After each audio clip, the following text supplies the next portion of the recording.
कस्तूरी तिलकम ललाट पटले वक्षस्थले कौस्तुभम नासाग्रे नमः मुक्तिकम करतले वेणुर्करे कंकणम सर्वांगे हरिचंदनम सुललितम कंठे च मुक्तावली गोपा स्त्री परविष्ठितौ विजते गोपाल चूड़ामणिम। 8 तारीख का दिन रविवार का दिन है। पंचमी तिथि इस दिन विद्यमान है। चैत्र की कृष्ण पक्ष की पंचमी है और शनि इस दिन होने जा रहे हैं अस्त, और ये आपकी किस्मत को 4 चांद लगाने के लिए अस्त हो रहे हैं। शनि वैसे ही आपकी बहुत बढ़िया जगह बैठे हुए थे, लेकिन अब जो अस्त हो जाएंगे तो जो थोड़ी बहुत कमियां शनि ने कर रखी थी, ज़बरदस्ती आपके अंदर जो अड़ियलपना कहीं ना कहीं उदय कर रखा था और जो चीज़ों को सही चीज़ समझ में नहीं दे रहा था, कहीं ना कहीं अंधकार वाला प्रभाव, स्लोनेस वाला प्रभाव उत्पन्न कर रखा था कम से कम 1 महीने के लिए, तो उससे आपको कहीं ना कहीं एक छाता मिलता दिखाई दे रहा है। शनि का अस्त होना आपके लिए बहुत ज़बरदस्त योग बना रहा है। जैसे राहु ने सूर्य को अस्त कर रखा है, ऐसे ही शनि सूर्य के कारण से बिल्कुल अस्त हो गए हैं और ये सूर्य ने बहुत बढ़िया काम आपके लिए करके दिखा दिया है। ये 1 महीना आपकी राशि के दृष्टिकोण से एक जबरदस्त विंडो आपको प्राप्त होने का अवसर दे रहा है, तो इस समय में थोड़ा जबरदस्त कार्य करने का प्रयास करें। कहीं ना कहीं बुद्धि में जो आपके लिए पिछले 1-1.5 साल से थोड़ी जड़ता दिखाई दे रही थी, जो स्लोनेस दिखाई दे रही थी, कहीं ना कहीं बुद्धि में थोड़ी सी जो हट धमिता दिखाई दे रही थी, नहीं ऐसी ही चीज़ें होनी है, ऑप्शन नहीं खुल रहे थे, वो सब परिवर्तन की तरफ बहुत जल्दी से जाने के लिए ग्रह आपके लिए खेल बनाते दिखाई दे रहे हैं। इनका लाभ लेने का आपको पूर्ण प्रयास करना चाहिए। इस समय बाकी ग्रह थोड़े कमज़ोर चल रहे हैं, उनको ताकत देने की ज़रूरत है, और उनको यदि ताकत मिल गई तो ये 1 महीना आपके लिए बहुत बढ़िया रहेगा। कुछ खास उपाय हम बताने जा रहे हैं, उनको कर लीजिए, वो आपके लिए बहुत बढ़िया रहेंगे। देखिए, शनि तो अस्त हो गए, अब उन्होंने तो अपना प्रभाव कर दिया आपके जीवन में, जो भी जिस क्षेत्र में हमने आपको समझाया है, लेकिन एक बात ध्यान रखना, बाकी सारे ग्रह भी इस वक्त शनि के अस्त होने के साथ साथ मंगल भी अस्त चल रहे हैं, सूर्य जो भी साथ में राहु के साथ फंसे हुए हैं, और इस समय बड़ी विचित्र स्थिति ये बन रही है कि जहां शनि चल रहे हैं उनसे 12वें भाव में ये समस्त ग्रहों की चौकड़ी लगी हुई है। शनि अस्त हैं, शुक्र उनके साथ विराजमान है, ये बहुत कहीं ना कहीं स्थिति अच्छी होने के योग बना रहे हैं, लेकिन साथ में आप मान के चलें इनसे पीछे ही 12वें भाव में जो सूर्य जो हैं, जो बल देने वाले हैं, वो खरमास में चले जाएंगे, उनकी शक्ति वैसे ही कम हो जाएगी। साथ में राहु ने उनकी बहुत बुरी स्थिति कर दी है, साथ में बुध महाराज भी अस्त अवस्था में, मंगल भी अस्त अवस्था में, तो ये कहीं समय वेस्ट ना हो जाए।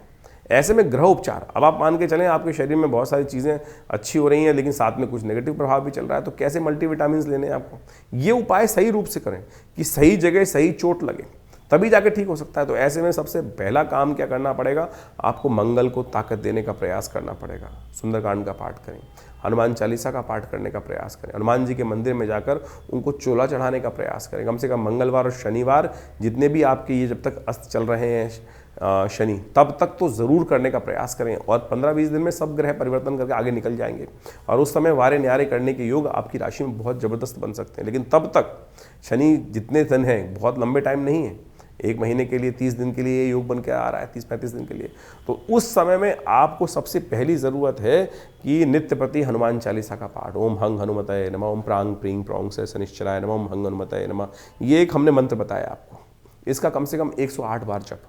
क्या है कि हमने संपुट लगा दिया है शनि के मंत्र पर, ओम हंग हनुमतये नमः, ओम प्रांग प्रींग प्रौंग से शनिश्चराय नमः, ओम हंग हनुमतये नमः।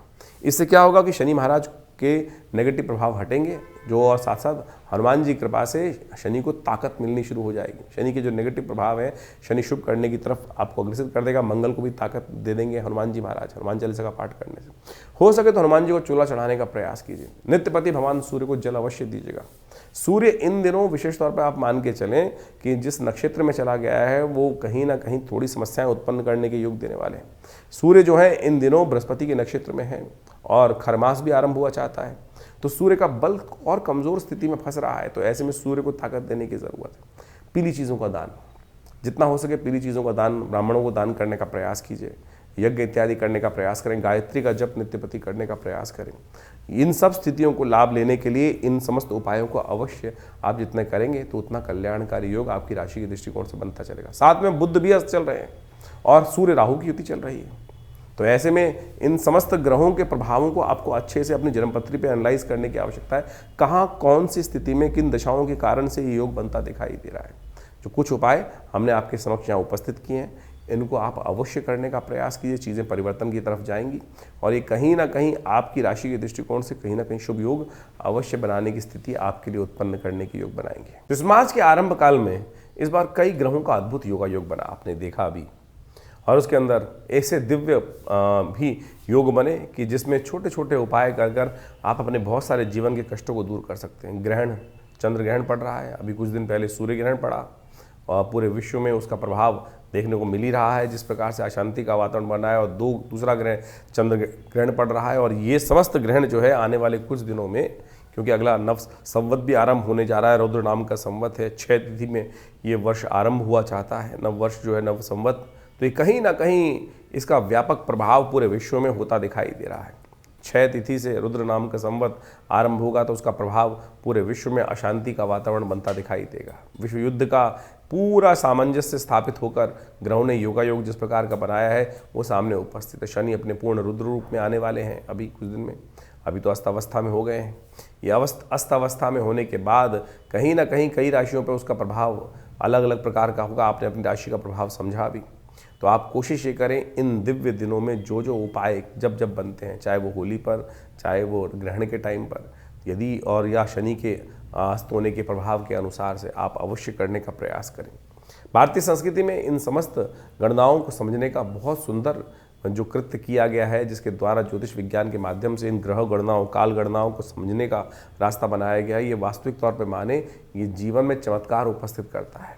ग्रह गणना योग ज्योतिष के अनुसार से एक ऐसी चीज़ है कि जिसको देश काल परिस्थिति के अनुसार से आप समझेंगे तो आपके जीवन में क्या कुछ अशुभ होने वाला है, शुभ होने वाला है, उसका पूर्व ज्ञात आपको प्राप्त हो जाता है। तो कोशिश ये करें इन समस्त गणनाओं का प्रभाव अपने जीवन में, देखिए बड़े भाग्य मानुष तन भावा, इस भाव को ध्यान रखें हम, बड़े भाग्य से मानुष तन प्राप्त होता है और इसमें इन सब वैज्ञानिक पद्धतियों का जो ज्योतिष विज्ञान के अनुसार से या काल गणना के अनुसार से ज्योतिष के हमारे प्राचीन आचार्य ऋषि मुनियों ने उनकी सबकी व्यवस्था भारतीय संस्कृति में उपस्थित करी, पूरे विश्व में उसको समझकर उसके लिए लाभ लिया और संसार में उसका लाभ आज भी पहुंचता है। तो कोशिश ये करें, विडंबनाओं में तो इस संसार में अनेक प्रकार से लोग डालने का प्रयास करते हैं। ये समय जो है आज बहुत सारे लोग पाश्चात्य संस्कृति में या कुछ कम्युनिस्ट टाइप के लोग इस प्रकार के मनोमस्तिष्क में जो है द्वंद्व उत्पन्न करने का प्रयास करते हैं। इन सबका कोई प्रभाव नहीं है। देखिए संस्कृति का जो एक किसी के व्यक्ति का भाग्योदय काल है, किसी संस्कृति का भाग्योदय काल है, किसी का क्षय काल है, तो ये संसार में सभी चलता रहता है। और इस बात से बहुत सारे लोग आज जिनका समय अच्छा चल रहा होता है कई बार उदासीन भाव के हो जाते हैं, अरे कुछ नहीं होता सब। ज्योतिष काल गणना एक ऐसी परिष्कृत पद्धति है जिसकी गणनाएं आज भी किसी मॉडर्न कंप्यूटर के बराबर ही आपको प्राप्त होती हैं और अनादि काल से उस व्यवस्था को समझाने की बात शास्त्र में बताई गई है, समझी गई है। कैसे कब ग्रहण पड़ने वाला है, कब ग्रहों का परिवर्तन होने वाला है, कब वो ग्रह आकाश से लोप हो जाएगा, कब वो दिखाई देगा, कब वो नहीं दिखाई देगा। आज तो लोग कह देते हैं कि ऋषियों ने केवल देखकर, आकाश में देखकर, आकाश मंडल में देखकर, इन नेत्र मात्रों से ही अनुभव के माध्यम से प्रत्यक्ष देखने के बाद किया। अरे आज देख लो भाई, आज की तारीख में भी कुछ दिन पहले एक टीवी डिबेट पे बहुत सारे लोग बैठे हुए थे हमारे साथ। उनमें से कुछ तो ऐसे बहरूपिये थे कि कार्यक्रम शुरू होने से पहले टीवी पर बैठने के लिए अपनी अंगूठियाँ तक उतार के आ जाते हैं और टीवी पर बैठकर लगातार अनर्गल प्रलाप करने का प्रयास करते हैं, लोगों को भ्रांति उत्पन्न करने का प्रयास करते हैं। तो आप कोशिश ये करें, हमारे अपने पूर्वज ज्योतिष विज्ञान के जो भी कार्य उन्होंने किए, हमारे पूर्वजों ने, वो हमारे कल्याण के लिए किए हैं और इन सब प्रभावों को समझें। और ज्योतिष विज्ञान के माध्यम से जो हम आपके समक्ष ये उपाय उपस्थित करते हैं, ये छोटे छोटे हैं लेकिन शास्त्र वर्णित हैं और इनको हिंग लगे ना फिट के रंग चोखा हो, ऐसा हमारा प्रयास है कि आपके जीवन में समस्त कष्ट दूर होने के योग बने। और पौराणिक ज्योतिष के अनुसार से हम इन समस्त वैदिक ज्योतिष में, पुराणिक ज्योतिष के अंतर्गत बहुत सारे जो उपाय शास्त्र में बताए गए हैं, कथाओं के माध्यम से ही बताए गए हैं, उन चीज़ों की टेस्टिमनीज बताई गई हैं, वो हम आपके समक्ष उपस्थित कर रहे हैं, बताया है। और उन ग्रंथों का नाम तक हम आपके समक्ष बताते हैं कि कहाँ किस प्रकार का वर्णन वो उपस्थित है। कोशिश ये करें उनको अपने जीवन में उतारें। हाँ, आपके मन में कोई प्रश्न चल रहा हो तो चिंता ना करें, ये हमारा जो व्यवस्था है आपके लिए अपनी है। आप फ़ोन नंबर्स पे अपने प्रश्नों को लिख के भेजें, व्हाट्सएप के माध्यम से भेजेंगे तो हम ज़रूर उनके जवाब भी जल्दी से जल्दी आप तक भेजने का प्रयास करेंगे। हाँ, थोड़ा देर ज़रूर लग सकती है उसमें, बहुत सारे लोगों के प्रश्न आ रहे होते हैं और उन प्रश्नों के माध्यम से हम जल्दी से जल्दी उनके उपाय आप तक भेजने का प्रयास करते हैं। और जो लोग मिलना चाहते हैं वो आश्रम पे आ सकते हैं। समय समय पर बहुत सारे कार्यक्रम आश्रम पे चलते ही हैं और उन सब कार्यक्रम में आकर आप आश्रम पे पधारिए। दिल्ली में विवेकानंद योग आश्रम में आपके बहुत सारे प्रश्नों का निदान भी होगा और साथ साथ माँ भगवती की कृपा से, जो भगवती का श्री विग्रह आश्रम पे विराजमान है, उनकी कृपा से आपके कष्ट भी दूर होंगे। धन्यवाद, नमस्कार।